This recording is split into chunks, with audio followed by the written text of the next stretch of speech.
2047లో భారతదేశం ఏదైతే ఉందో ప్రపంచానికి మార్గదర్శనం చేసే స్థాయికి ఎదుగుతుంది. ఎందుకు? Today we're in 2025, another 22 years. మీరందరూ ఇప్పుడు 22, 23 ఏళ్ల వయసులో ఉన్నారు. మీరు 44, 45 సంవత్సరాల వయసుకు వచ్చే వరకల్లా ప్రపంచానికి భారతదేశం మార్గదర్శనం చేసేటువంటి స్థితిని మీరు చూస్తారు, మేము చూడం.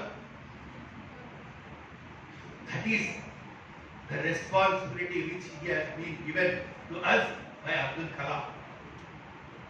సో చిట్ట చివరిగా అది సాధించాలంటే మనలో 3 గుణాలు ఉంటాయి.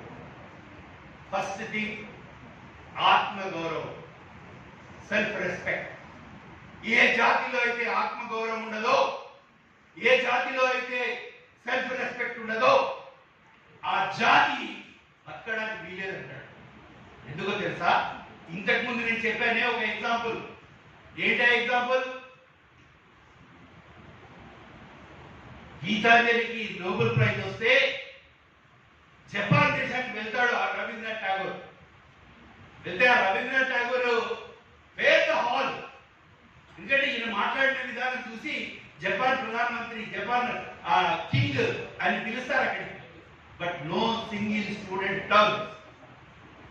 వైస్ ఛాన్సలర్ గారు వచ్చారు, లెక్చరర్లు వచ్చారు, యూనివర్సిటీ అడ్మినిస్ట్రేషన్ మొత్తం వచ్చింది.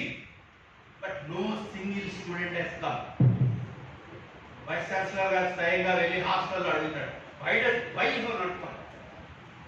ఇప్పుడు ఆ పిల్లవాళ్ళు చెప్పిన సమాధానం ఉందే, ఏం చెప్తారట అంటే, ఒక బాలిక దేశం నుంచి వచ్చేటువంటి ఒక బాలిక బతుకుతున్నటువంటి ఒక మనిషి వస్తే why should we listen him?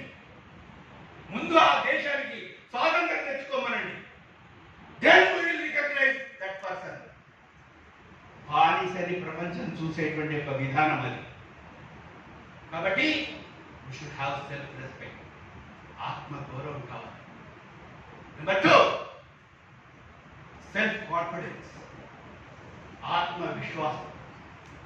ఆత్మవిశ్వాసం లేకపోతే నేను ఈ పని చేయగలను అనేటువంటి ఐ విల్ అనేటువంటి ఒక పవర్ కనుక మనలో లేకపోతే, వివేకానంద చెప్పినటువంటి కొటేషన్ ఎన్ని చెప్పినా పనికిరాదు.